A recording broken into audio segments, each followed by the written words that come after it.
Retour dans les années 1920 avec ces motos de la marque Gilet, les premières de la série du constructeur belge. Dès le départ, ces machines ont connu un succès commercial non négligeable. Ça a été la première grande réussite en moteur du cycle 2 temps. Le cycle 2 temps n'était pas nécessairement très en vogue à cette époque.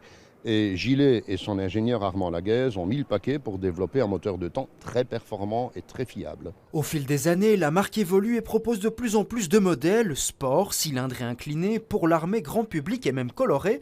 Gilet connaît aussi différents succès sportifs, notamment le bol d'or, mais fin des années 1950, l'enseigne enregistre une perte de vitesse avant de carrément s'éteindre. Comme toutes les autres marques belges, et bien d'autres marques de moto, la marque Gilet s'est heurtée à la concurrence de la petite voiture accessible financièrement.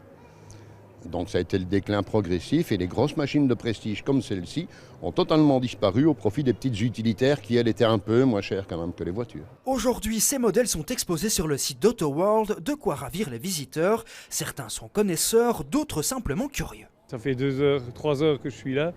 Et je ne cesse de faire les allées et les allées. Une belle expo, aussi bien pour moi que pour les jeunes. Très impressionnant, surtout qu'on voit des anciennes motos et voitures de l'ancien temps que moi j'ai pas vu quand j'étais petit.